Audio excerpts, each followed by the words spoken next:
definitely. That's the hardest part for sure. Well, with that lighthearted intro, I mean, Jiordi did save a skunk. We'll just assume that the skunk got saved. Um, Yeah, I think it did, I believe and that. 100%. So tonight's Salon is by Jiordi and Nathalia, who are working on wildfire protocols in California. This is a really exciting project, and um, they've made some big strides. It's one of our two kind of boots on the ground protocol improvement projects. The other ones are a little bit more digital, a little bit more technical. Jiordi and Natalia's is, uh, I think, within striking distance for everybody in this call in terms of not having to understand super technical concepts. So I'll let you guys take it away. Yeah, so my name is Nathalia. I'm here with Jiordi, and we're going to talk about fire protocols.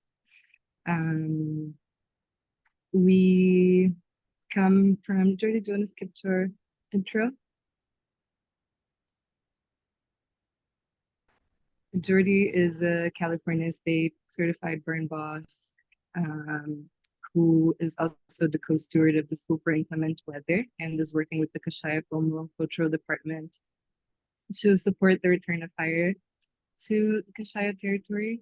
And I come from systems engineering and cultural background. Worked with Web3 around 2017 onwards, and started my journey with prescribed burns through my involvement also with the School for Inclement Weather and with the Weather Observatory. There's a picture of us being cute and tired after a day of burning recently. And before we get started, I also want to express just the joy and the gratitude for this process with summer protocols. It was very valuable for us to have the time to focus on this work, and it's the work that has been ongoing, and that starts before summer protocols. But here we were able to really focus and be in scholarship with this process. And yeah, next slide, Julie. And yeah, and the process of being with fire, which is this thing that has been in many ways present in our daily lives and imagination for a long time and in many different ways. And recently also in the news and in the lives of many people, as we see the increase of wildfires and the climate collapse around the world.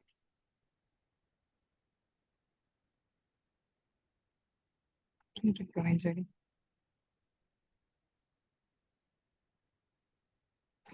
Here's a quote from Sloterdijk about how the fire has been an accomplice to Homo sapiens in our escape from the limitations of natural conditions.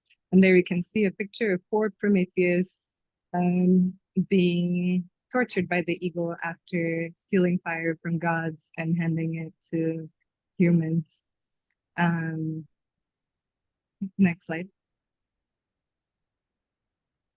Yeah, and here we are in some of the ways that fire continues to be present now.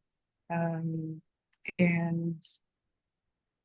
as we see all around the globe, in ways that kind of look also like this image from Bruegel, Peter Bruegel the Elder from the 1500s. Next slide, Jiordi.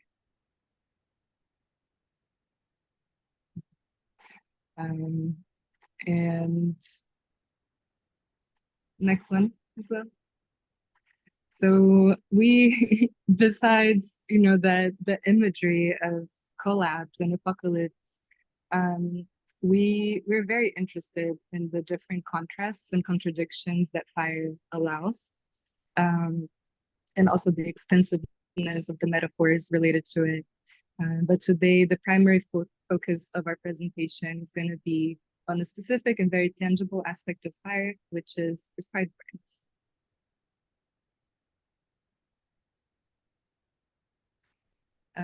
In our proposal for some of protocols called Fire Protocols, Attention as a Autopoietic Space, we focus on how and what protocols can allow for communities to regenerate, maintain, and continue to nurture fire knowledge systems, and how that can be in distributed ways, coordinated into large scale action that is rooted in context, and that is rooted in local knowledge systems as well, and across a variety of social, political, and ecological perspectives. Now I'm just going to break down our proposal and what really attracts us. So in terms of protocol, we're following the lineages of Laurie Palmer, Nego Bispo, Antonio Simas, some thinkers from Latin America as well, and many other people and philosophies that we're not going to get to today. But we're interested in what we consider protocols of active matter, which are more relevant for what they do and the effects they have in the systems they're involved with, than for what they're made to be. Then we also have autopoiesis, which is a term that is informed by the work of the researchers Humberto Maturana and Francisco Varela. And we're interested in the ways in which this initially biological concept also emerges in social systems theory through Lohmann and also in cybernetics, with the focus on how interrelated components produce processes and generate the same networks that produce them. Next slide.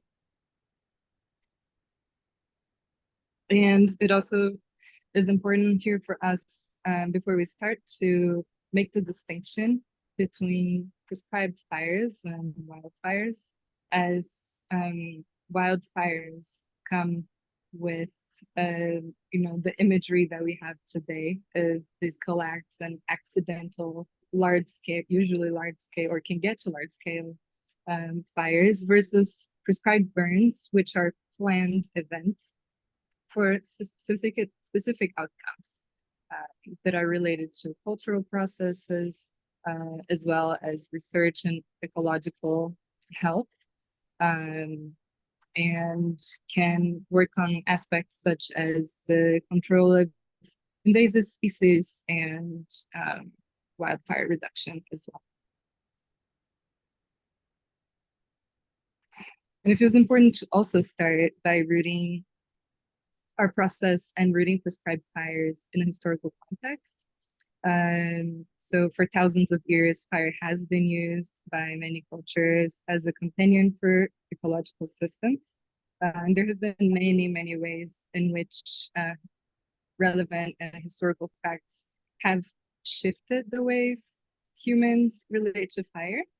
But we'll keep it to just a few for the purpose of this presentation, such as the Industrial Revolution, and when the start of the uses of coal, as well as the means of production, affected the ways in which fire continued to be used up to this day. The genocide in California, World War II, and Jiordi, I'm going to pass to you to go a little deeper into that. Great. So these are some images that came out of really World War II, and this kind of made up the mimetic groundwork for how we relate to fire today. We all know Smokey the Bear, for those of us at least in the US.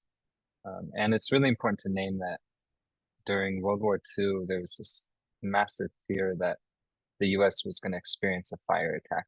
So an attack via the start of a wildfire through really like balloons, literally balloons that were on fire that would land in a forest and divert resources and energy away from the front and back to domestic issues. So they started to create these images like this flaming fire panther to show that you actually need to strike down fire, you need to suppress it at all costs, that it's both your duty as an American and also as, you know, a human being, that this is the new way to relate to fire. And this has continued for the most part since the US War Advertisement Council in 1948, but really to the beginning of that century and on till now. Which leads me to this recognition that death avoidance and this elimination of cycles of death and renewal from living systems ultimately leads to annihilation. This can be seen really clearly from the 2018 Camp Fire, which was a really terrible fire that burnt down the community of Paradise in Butte County, which is in the Sierra foothills. It's the most deadly fire in California history, 85 casualties, 153,000 acres, which, to be honest, isn't actually that big in today's measure, which is only a few years after 2018. At that time, it was very big. And it was one of the most destructive fires, destroying 18,805 structures. Here's a list of the 8 largest wildfires in California history.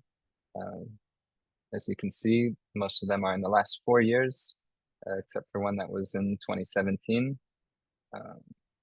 So now they're getting into 1 million acres, such as the August complex, which happened in 2020.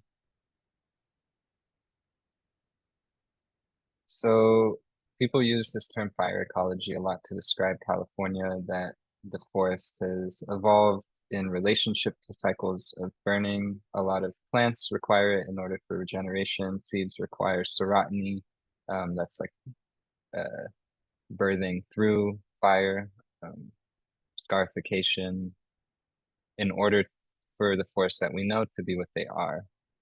That is a system that requires ongoing maintenance in order to reproduce itself.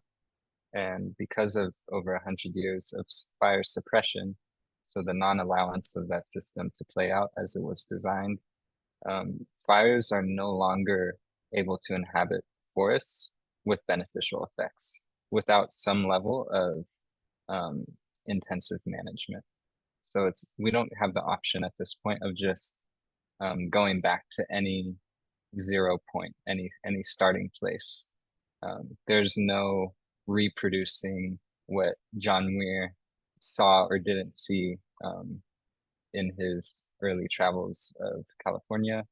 The idea that we can return is false, and now we're in this place of what we're calling a fire climate, that fire as an element is really permeating through all sectors of society, whether you work as an ecologist or even outside the office, or work in something completely separate. Your life is in many ways sculpted and reliant upon the fire climate, the atmosphere within which we are making sense of the world. Here's a very brief outline of what a fire suppressed forest does in a fire compared to an ecologically managed one. And this is obviously a very simplified image. On the left, you have a forest that has been suppressed, and there's continuity of vegetation from the ground floor up to the canopy, so that when a fire comes through, there's no stopping point for the flames to go out. Instead, they climb up to the canopy, and you end up with full engaged forest fires, as opposed to a forest that has integrated cycles of death and reproduction and separation between the forest floor and the canopy, allows for fire to come through and do space making work, allows for sunlight to hit the ground. When we were up in Yurok country with Cultural Fire Management Council our friend Claire there, who's a fire effects monitor, was really of the mind that reduction of the subcanopy is restoration. And so there's this really intent focus on that space between the ground and those branches above your head. What happens there is in many ways the tipping point of the health of the forest. And so we're starting to relate to fire in its active mode is to cause a break, some kind of rupture between the continuity of fuels or generations of growth between the ground and the sky, that we want to see differentiation between those trees so that there's not one continuous mass of life. Here's just a quick example. In the middle is a forest that was treated with fire. On the left, it was only thinned so that fuel was cut but then left on the ground. And then on the right was no treatment whatsoever.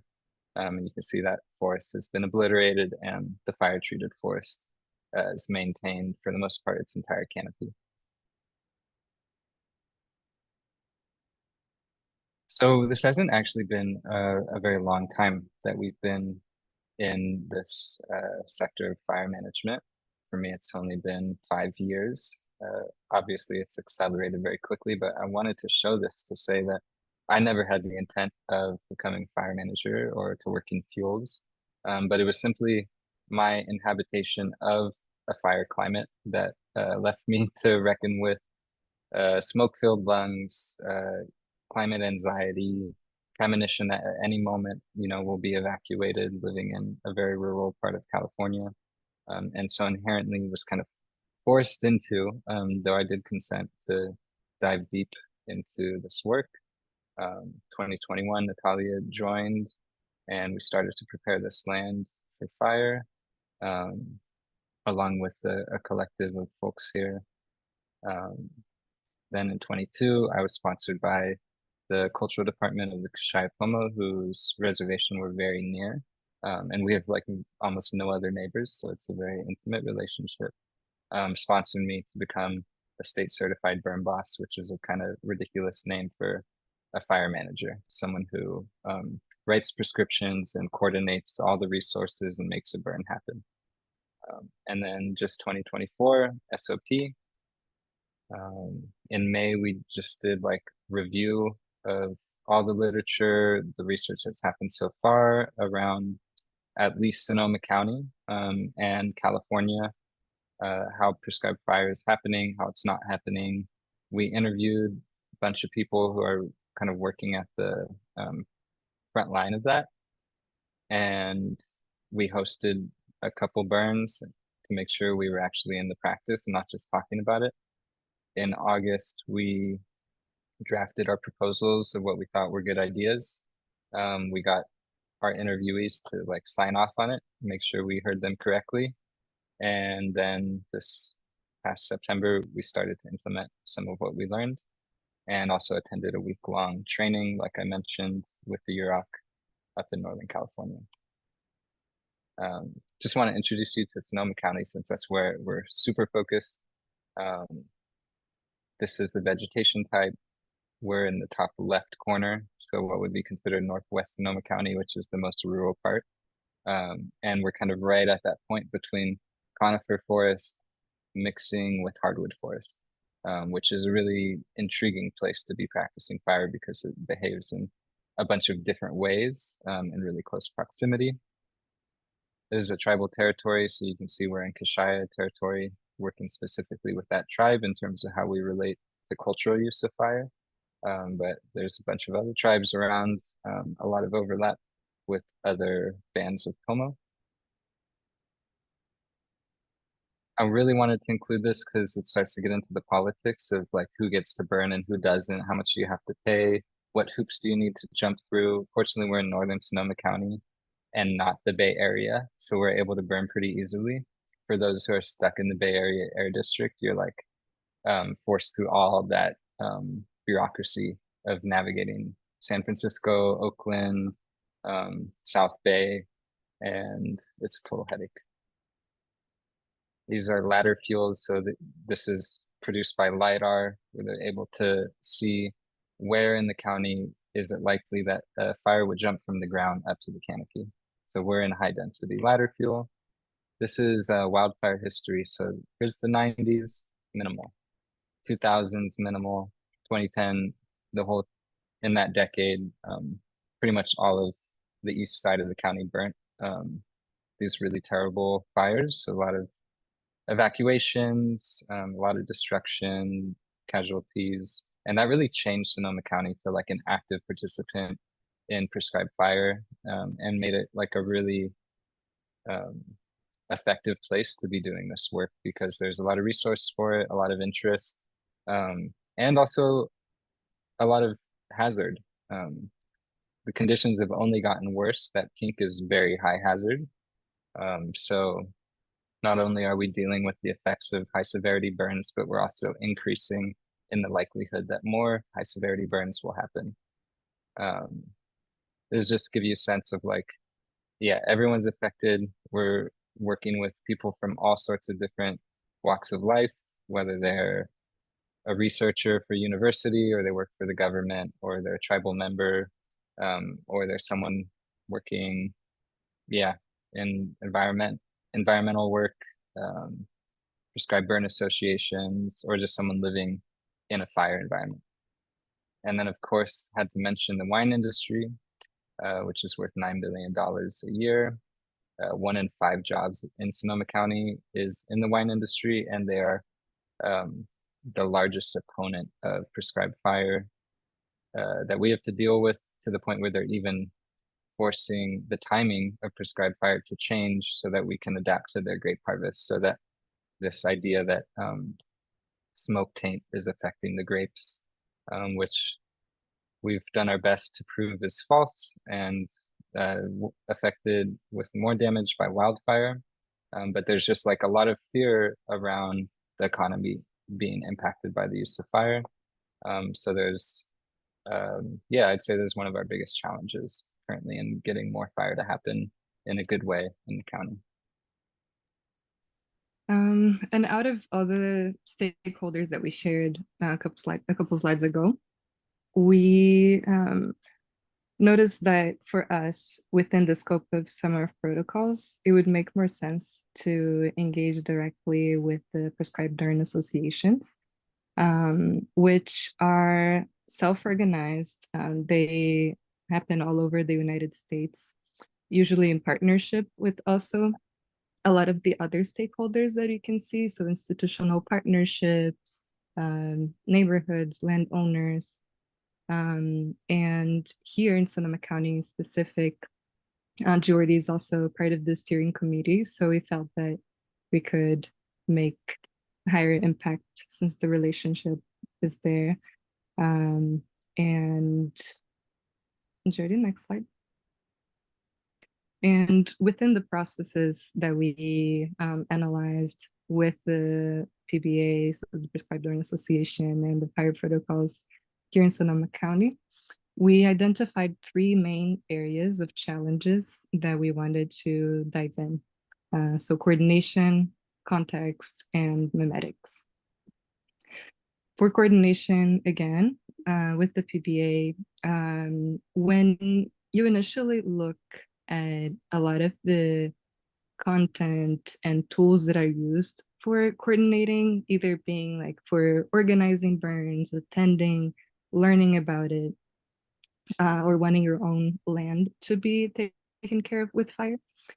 From the outside, it might look very manageable, but when you start going in, not only you have a lot of jargon, but processes that are very specific, and that require a level of knowledge that not many people have yet.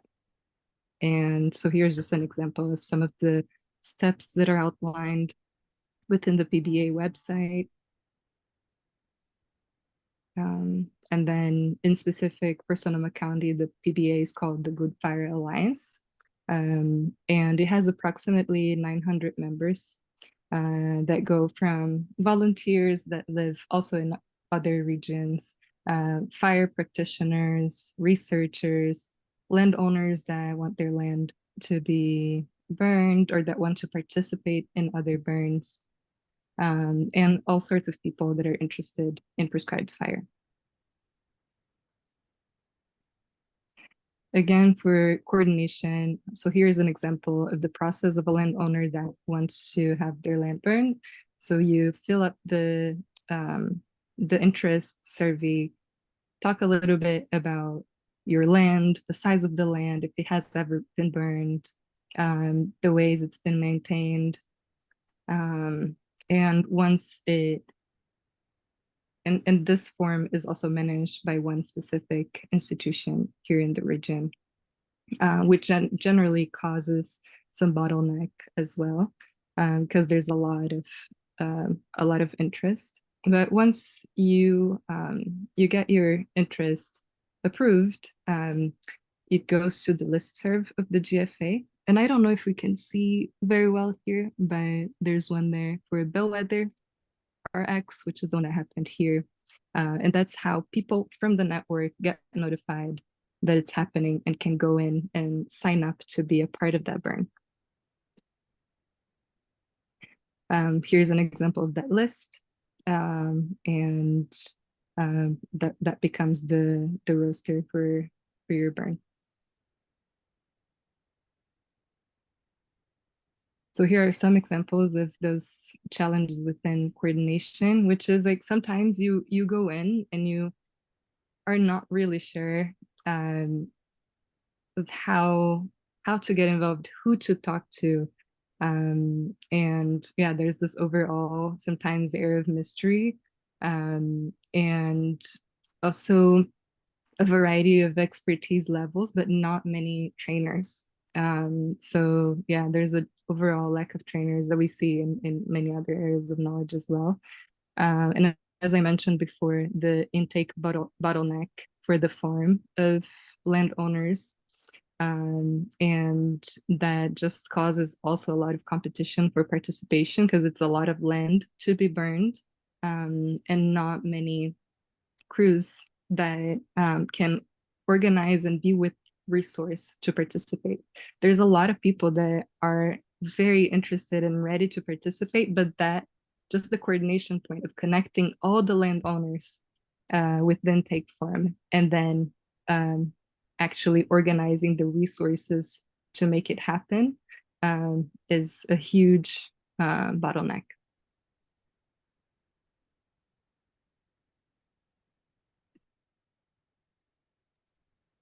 Jiordi? Yep. So this is basically a short list of what we proposed to the GFA relative to their coordination process. So here's a little screenshot of Watch Duty, which we'll get more into later. So it's an app for tracking sky burns and wildfires. So we diced up the county into 4 regions, and proposed that there be one coordinator for each region, and that coordinator be tied to a site where landowners or land managers in that area could come to them to learn about what to do, what a burn unit, which is, you know, a contained area that is ready for fire, what it should look like, what your containment lines should look like, what your water resources should look like. What are the fire effects that happen? What can you expect to see after a burn? It's not always going to be pretty. Sometimes it takes 5 years for the forest to actually recover and not just look damaged. So to make sure that expectations are really realistic, we propose they start to invest their money, of which they have, you know, significant funds, towards a resource pool, so that these kind of grassroots collective endeavors to burn can access the fire engines and holding resources they need in order to be approved. Without that, you end up spending about $3,000 per fire engine just to get them to your burn for the day. This also would allow for primary staffing of that burn to happen with your immediate neighborhood and take away some of this competitiveness that happens where you have people coming from all over the state to burn in a really specific place, which eliminates the opportunity for that specific region to kind of build momentum and relationships where it is, so that it can focus on the PVA model, which is the idea that neighbors are helping neighbors burn each other's land, which is a lot more sustainable than traveling across the state in order to get an experience to then come home and start from scratch. We determined that there was a problem with legitimacy and legibility for these grassroots organizations to receive federal funding or state funding. So we wanted to house these coordinators within a legitimate state-funded organization like Fire Forward or Sonoma Land Trust or Land Paths. There's a few options where they could just subcontract under them, but the legitimate organization would hold the funds. We're working with Kashiapomo Cultural Department to make sure that tribal protocols are actually being followed, that the tribe is being invited to survey, to participate in the burn. That's really important to us. Also, this idea that the landowner needs to also be the fire expert is a really ridiculous premise, and we're trying to move that role to a local knowledge keeper. The person that lives there knows what the wind does in the evening, or even though the weather forecast is going to say the wind is coming from the south, they know that it comes through that specific canyon from the west, which really affects how fire will behave. So just making sure that they're really in their position as someone who can be effective, but in the right space of local knowledge around the weather and the ecology. So we pitched this after interviewing members of the GFA and specifically the steering committee. There was this kind of collective consensus that something like this was needed, which we were able to discern from our interviews. We kind of synthesized it into a specific proposal and pitched it to the GFA steering committee. They were into it and approved it. So now it's getting its own subcommittee that's going to formalize it, go through all the details. And it looks like there's funding for it to have a pilot year, probably with 2 coordinators in 2025. So that was really exciting to not just make a proposal, but actually have it be adopted so rapidly. Yeah, and I think another important element here in memetics, and I think it's a huge challenge because we see so much right now around fire, and even noticing, the challenge of people that don't know that prescribed burns are a thing. So yeah, and just I remember seeing a comment here in the chat about our initial photo smiling in front of the fire, and that was a prescribed burn. But it's so challenging to switch to that relationship when we're witnessing so much destruction going on. I'm from Brazil, and it's been just extremely heartbreaking to witness just the level of criminality and cruelty going on with how those fires have started and become so huge. So yeah, besides that imagery, there's also the challenge of fire practitioners requiring an identity outside of firefighting in order to generate some sustainable and cultural shift with prescribed burns. So yeah, we look at how, for example, to become called a, a, a prescribed fire practitioner, you usually are required to go through a firefighter type 2 training, which then creates, this own contrast with our own identities, because we need to go through firefighting type 2 in order to become, a fire practitioner. So yeah, we're curious about how the larger sets of imagery and identity related to prescribed fires can include more of the diversity and the ways of relating to fire. Yeah. We also think it's important to note here that yeah, just sitting with the question around how to incentivize and value maintenance work. participating in prescribed fire is something that is ongoing. It's a long-term process that doesn't look glamorous, and that requires a lot of the both like the middleman participation, for example, in the coordination scenarios that we mentioned. So valuing that middleman, valuing the people that are within the process of coordinating, but also the work itself of maintaining the forests, and that long-term process of burning and preparing and sub-canopy reduction. So yeah, how do we go from focusing on the heroic act of being with fire to this kind of janitor uh, work that is very important and valuable here in this context. Yeah. And And many that firefighter is about to get incinerated. So other. there's also just the stupidity of heroic and this kind of repetition of forcing ourselves into uninhabitable situations and calling it good, as opposed to maintaining the system that would allow for those systems, which would allow for those situations to actually be inhabitable, for fire to actually be a safe environment to be near, uh, as opposed to have to suppress.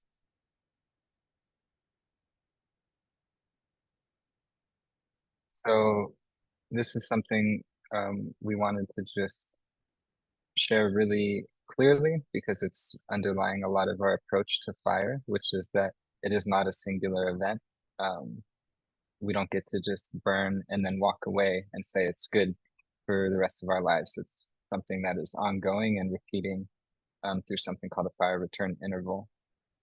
So if you look on the left side, the best way I could describe it is figure D, which shows in 1985 there was a fire. And you can see that growth ring is very faint, almost invisible.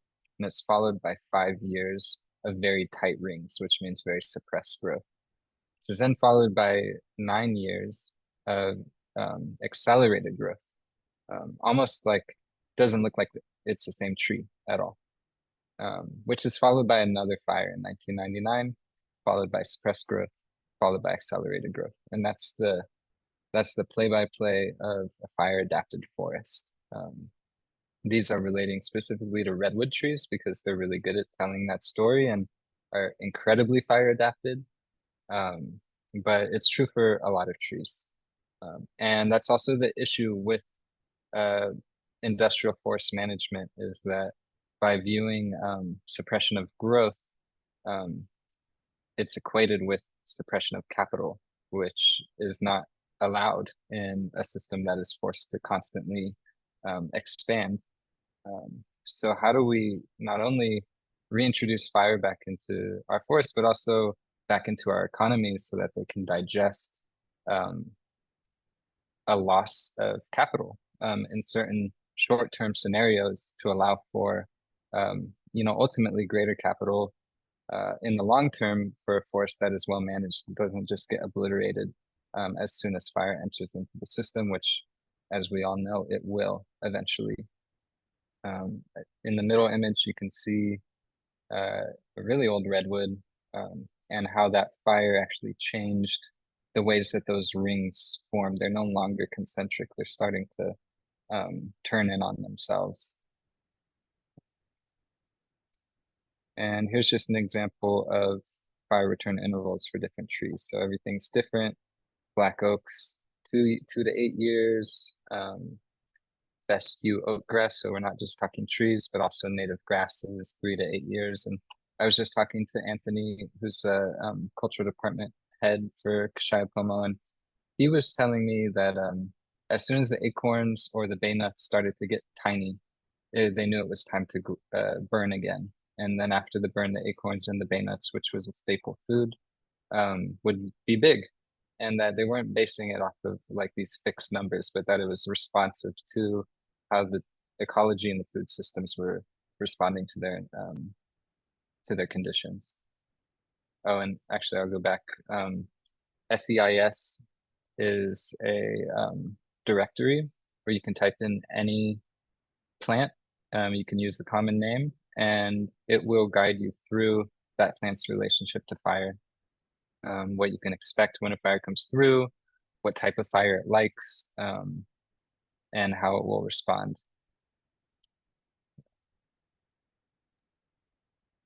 And unfortunately, we're not gonna have time to go through the different ways that last year's cohort has informed our work, but I just want to highlight the way that Kia's work around artificial memory and oriented infinity brings up that just as like living memory can move between mediums and agents and dissolve the boundaries between artificial and natural, we believe that so can our relationship to weather. And specifically within this challenge of context and the idea we're going to present in the next slide, this practice of fire protocols, we think that there are ways to cultivate the ways in which we sense and navigate the complexities of weather in ways that also inform the ways that we make memory and interact with those systems that we're in. So connecting to some of that like autopoietic framework that we've been working with. I'm not going to go too deeply into this, but one of the artifacts that we wanted to produce with this work was something that fire practitioners could handle, that could be tangible and actually follow them through different prescribed burn operations. So that kind of identity and formation of identity through the tools that we use is something we really value. We created this logbook, which is basically a little handbook that can fit in your pocket, accompany you on the fire line, which shows the tree rings kind of morphing and changing based on fire, but is also a way for people to really pay attention to the weather, and for that observational capacity to be built very intentionally, as opposed to kind of this secondary effect that we experience just by doing a thing over and over again. But what if we actually affected the culture in such a way that we can be very specific about what we're learning and why we're learning it?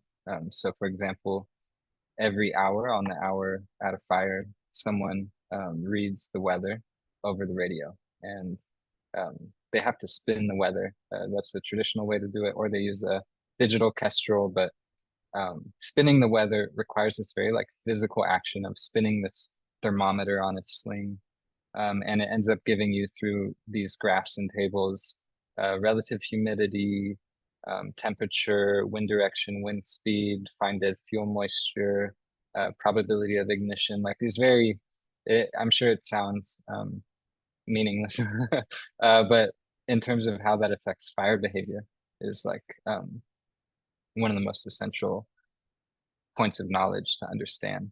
And so we want everyone to actually write down those numbers so that they can see how the fire is behaving, write down the number, and then an hour later when that number changes, they can see how the fire behavior has changed as well. So we want that kind of information to be really deeply ingrained in how we study fire and respond to fire. We have some guiding questions. Yeah, go ahead, Nathalia. I was going to say also, Jiordi, about the importance of having this physical archive that will then, serve as a journal of observation where people can also write notes of things that they're noticing about other species that are in that place.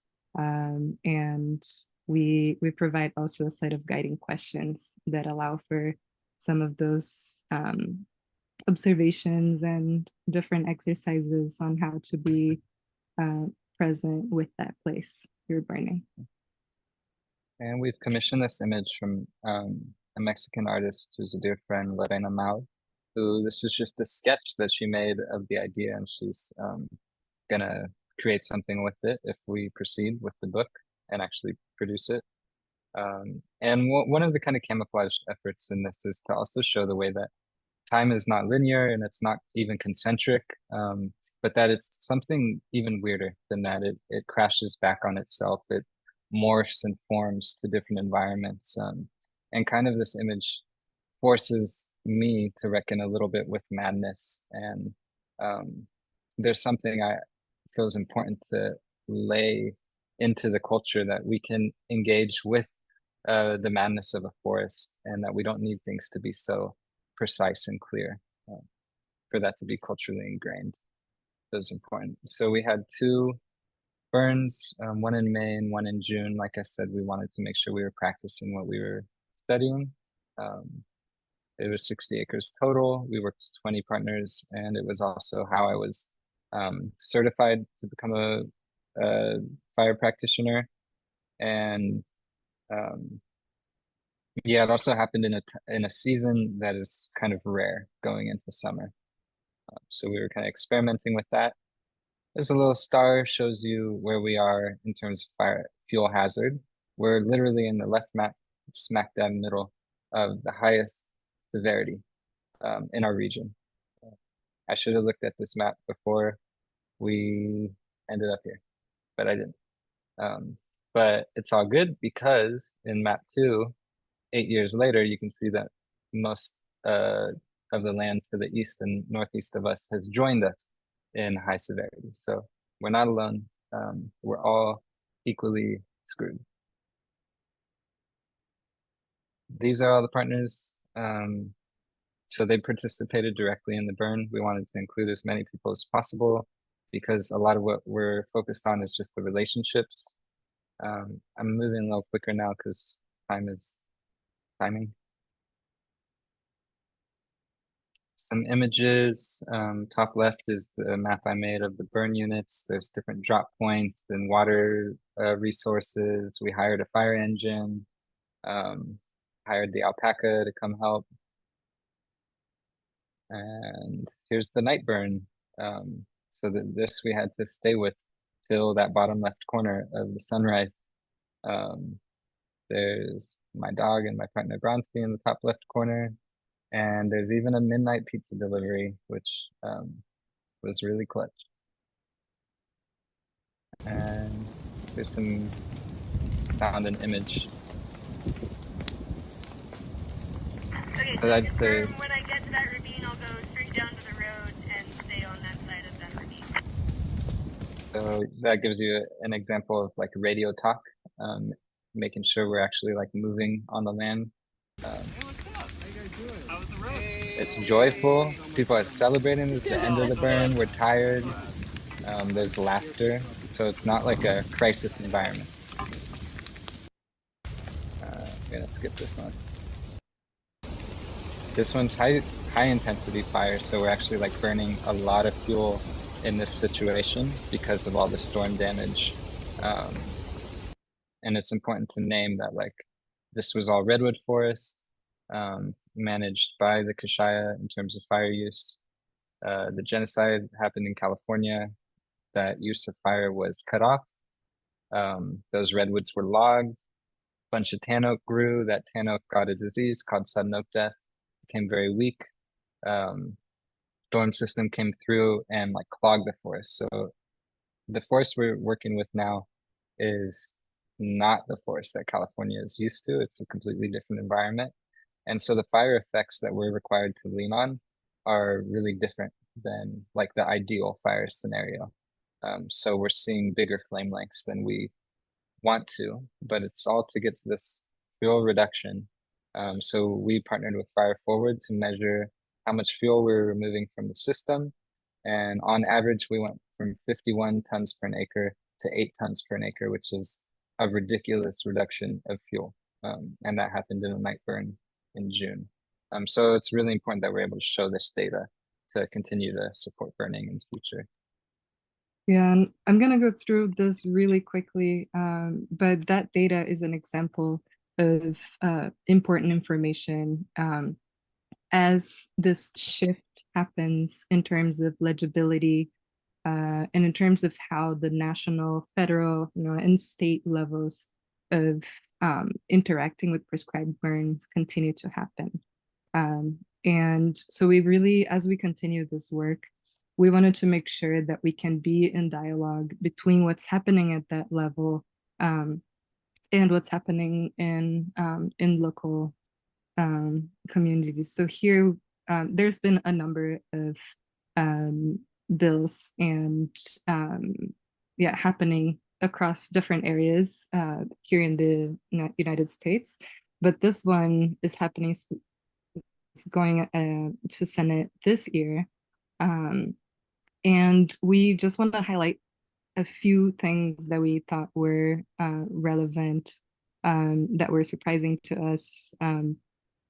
And so, for example, for the annual cost of wide, you can see here just the use of the language of prescribed burning, and the reduce the work of suppressing wildfires, and becoming more active with prescribed burning. And I think that's really huge, for the scenario right now. We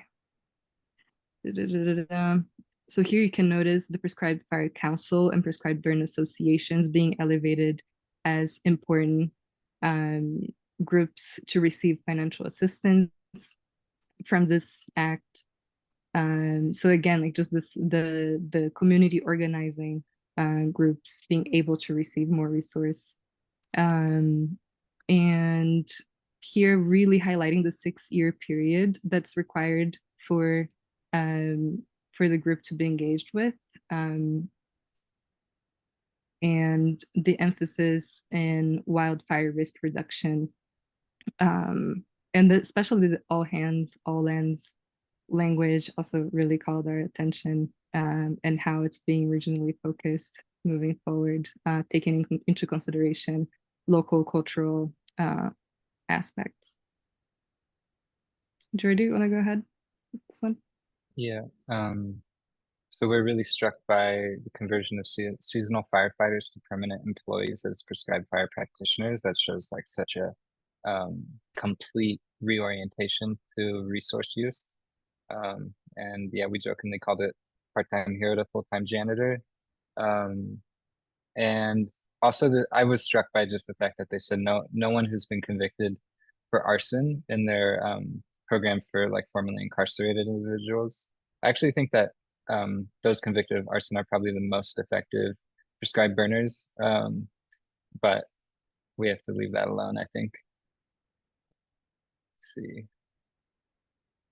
And yeah, they're really focusing on prescribed fire training programs. So education is at the forefront. And that, yeah, a big piece on liability, so that those of us who are practicing this aren't going to get, exploited for taking the risk, but that risk is actually supported by federal resource. And that those of us who aren't like federally employed can still order resources and be reimbursed by the federal government. That's really huge. Yeah, and we thought it was, as we mapped our own interests moving forward, it was really interesting to see the correlations with that possible federal bill. And here are some of the core areas that we're investing on moving forward in our practice. So the Observatory and Training Center, burn boss services and effects monitoring, fire commons and technology and protocols adaptation and translation. And here you can see in the next slide a lot of the other themes that surround these areas. Just a number, to name a few, but unfortunately we don't have time to go over them. But you can see, again, transparency, privacy showing up in a number of them, data management, archival intelligence, interfaces with the state, and the transdisciplinary research residencies. Jiordi, do you want to go ahead with this? Sure. Yeah, just recognizing that there's a lot more work to do here, especially being bridges between the different levels of governance and implementation, and very interested in ways that data is housed, how it's structured, how it's operationalized. And then as these moments of like federal bills go through, that we make sure we're not just trying to come up with good ideas, but that we're synchronizing our projects with what is happening on the large scale, so that we're able to, in some ways, be ready to implement large scale protocols, but in a local level, because they might have these great ideas, but by the time they hit the ground, they've kind of lost all momentum or ability to actually be actualized. So how do we make sure that there are local systems in place to receive federal protocol? And that's just visualized by that local legibility and large scale institutional design, and then also making making sure that these efforts that would often not be visible or not be valued by federal funding can be housed within systems that are legible, like a state-funded private organization like Fire Forward, or something with legitimacy. Back in the bill, there was one piece around we need to work with people who have running accounts of success who have been doing this work. So how do we make sure those systems are in place to receive federal support? And something else that's noticeable is how this practice that's been very private and kind of hidden is now becoming extremely public. So, for example, the app Watch Duty has now about the number that I found is 2 million users across 13 states in the US. And through that, you can follow real time what fires are happening. And it was really striking, for example, to see the recent fires here in California and watching videos and seeing the numbers shift in real time. So we're interested in the implications of that and how this, affects transparency and the management of this data, but also the process of and how that impacts civil society being able to really access and follow that. And participate in it. For example, here's the video footage of the burn we did on June 6th, completely visible, and there was a mistake made between dispatch and CAL FIRE, and it was declared a wildfire for about 8 minutes. So there were about 100 people on their way, dozers and everything coming. And I'm getting calls from the battalion chief, and you can see in this moment right here, there's this other section of the fire to the left of the central fire. It's just because there's a hill blocking it. It's actually contiguous, but people are watching this image and they're seeing a spot fire form, and they're calling the battalion chief, and now he's calling me, asking, is that a spot fire? So we're going from, what was at one point, I can't say it was contained because fires, doesn't totally work in that way, but it was at least privatized.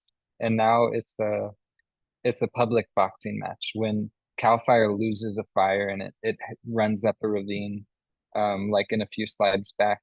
People are watching that and they're rooting for CAL FIRE. In some cases, they're not. And so we're curious, like, then what do we get to talk about it as it's happening? There's suddenly, like, if you look at this Watch Duty image on the right, we're on the map and we're in a social media platform that was never intended to be such. So how do we actually take some level of ownership over that? We're also interested in providing burn boss services, and I know we're about to run out of time, so we're just a few more slides and then we'll be done. Burn boss services, fire effects monitoring, that we're actually able to be in the protocol entrepreneurship practices of going out and interacting with other people and bringing our protocol guidance, bringing our orientation to time to 200-year burn windows, mobile data collection, that we would actually have an engine that we can bring to support fire and continue to consult with the GFA. And lastly, Bellwether Observatory and Training Center. So to be able to continue to teach, to train people in MWCG, which is the Federal Fire Management Coordination, so that people can actually be certified, but also studying these alternative training standards and tactics. A place that can show long-term fire effects and what's possible after 10 years, 20 years, 200 years of burning, who knows? And then transdisciplinary residencies for folks doing research across various sectors. And we're on 365 acres of mixed ecology, so a lot of different opportunities to show how fire plays out in different environments. Here's a quick video to show one of our trainings. So they're doing a strip firing method. Now they're doing flanking fire. Now they're about to do spot fires or dotting. Now they're doing a checker pattern, and now they're about to send head fire from the bottom. So that's just to show you, like, what does the training even look like? And here's just some imagery from some of our trainings. We don't just do fire stuff, it's quite a mix. But that's kind of what we've been focusing on in this context, and we've noticed it informs a lot of the other things we do, and really focusing on bringing children into these practices that the trainings allow for, like family participation, because these are the people who are going to be living with fire long after us. Here's just some other examples of what we do: sheep shearing, milling. I won't even try to explain some of those images. And that's it. You want to close this out, Nathalia? Well, that's it. And yeah, grateful for the time, this scholarship, and yeah, and currently looking at ways to also continue to fund this work moving forward. So here's our contact, our emails, and we're excited to stay in touch with folks. And also, if anyone wants to come burn, people that are in California, yeah, we will be having more trainings this year. Thank you. Thanks, guys. That was awesome. Yeah, if people are willing to stick around for a few more minutes, there were some questions in the chat. Dorian, go ahead. It's always a challenge to unmute myself because Zoom changes it every time. So thank you for that. I'm curious, like the extent to which like the pitch would be something like, you know, a certain amount of hectares of forest is going to burn this year in this region. Would you rather we did it on purpose? Like, is that something you say? Or like, I guess, I mean, the sort of getting the message out, I guess, is something that you just got me thinking, and especially when the attitude ostensibly is still very much, you know, all fire is bad. But it seems like, you know, I mean, I'm from the West Coast, so you know, the wildfires every year seems to be just a thing that happens now. And it seems like it's going to be happening more. So I guess I'm wondering just, you know, the extent of the framing almost, or the rhetoric around it as well. Like just what the sort of experience or contours of that are. Mm-hmm. Yeah, it's funny. It's like people aren't always so logical in the way that you can just tell them what's going to happen and they'll respond to it. So, for example, with the wine industry, one of the biggest issues for grapes is actually fire retardant from a wildfire, because they're often able to use wineries to stop, you know, the rate of spread, because they're irrigated flat areas. And that fire retardant will destroy the grapes for many years. And yet that industry is opposed to prescribed burning. So there's these like very illogical factors around what actually provides social change to take place. And it's not always, you know, clear reason. But I think continuing to watch catastrophe play out will inherently spur change, whether the circumstances are the ones that we want or not. And by seeing that like federal bill come into play, like nothing like that has ever been proposed before. So just like these kind of indicators of change are showing that whether people like understand it or not, things are having to move.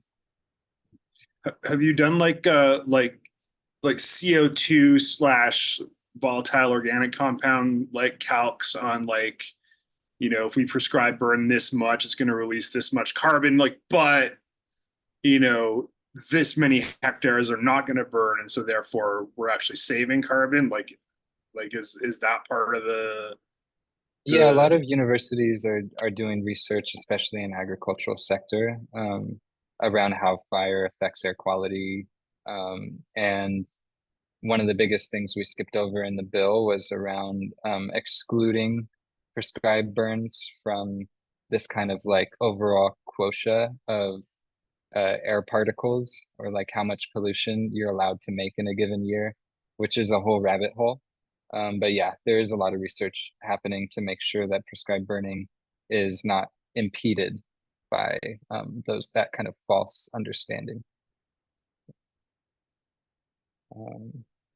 Thanks for that question. Anyone else want to raise their hand? Vivek? Yeah, can you hear me okay? Yeah. Yeah, I was just wondering, I recently found somebody else in NorCal, his name was Swift Water Design, but he was talking about like how there's this potential reframe of thinking about fire, not just in terms of prescribed burn, but what happens afterwards in terms of like you have this kind of nice benefit of a sediment pulse afterwards as an opportunity for restoration, like for doing beaver dam analogs or other things for more from like that water restoration perspective. So I was just kind of curious if there's if you're kind of seeing that as like that kind of the relationship between groups as part of the evolution of what you're thinking of as a protocol. So Yeah, I think that's essential. Like beaver dams, for example, are one of the biggest natural barriers for fire to cross over a water system. Like there's research showing that where you have healthy beaver populations, you have decreased fire severity because the water table is higher. You have people coming and just studying bacteria after fire and the ways that you get these like immense bacterial flushes, where the entire invisible microfauna and microflora are completely transformed in a forest that like we can't see just based off of the visual cues. So yeah, I'd say the more of these different people participating together, the better. And yeah, it is happening quite a bit. I don't know if that answers your question, but just more to the importance of that. And also to say that like fire is not always the answer, even though we're focusing on it. There are times when it's inappropriate, or there's certain conditions that would make fire unusable in specific situations. So it's really important to not get too like cultish about the use of fire in every scenario, but that we're always listening for like fire is one prescription for forest health, and there are many other prescriptions that at different times will be more appropriate. Thank you. That's what I would say.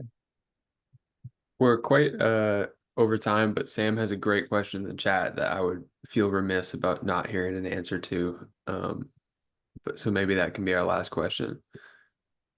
Cool. Nathalia, do you want to start that response as a Brazilian? Sure. Is that Sam's question? Yeah, I see your question about to what extent these protocols are transferable between ecological regions. And Sam, this is some of the work that we're really interested in observing moving forward. So just protocol behavior and adaptation. This work is extremely contextual, and you know, a lot of the protocols do shift based on the different ecologies, but then there are also many aspects of it that can be replicated or, you know, adapted. So yeah, we're very curious about observing it over time, and as this practice also evolves in very different scales than we've witnessed in our lifetimes, at least. Great, thanks. Thanks for the question. And yeah, thank you everyone for staying late and taking the time out of your day to hear us. Like Nathalia shared in the beginning, it's been a really exciting and yeah, resourcing time to get to be in this study. So really grateful for the opportunity to do so and hope to keep going. So let's stay in touch. Yes, thank you, everyone. Thanks, guys, and thanks for staying late. Quick couple notes before anybody goes. Be a couple great panels tomorrow with some of our partners from the year, the GCC track, and some commentary from the past 2 weeks. So, see you there. Bye.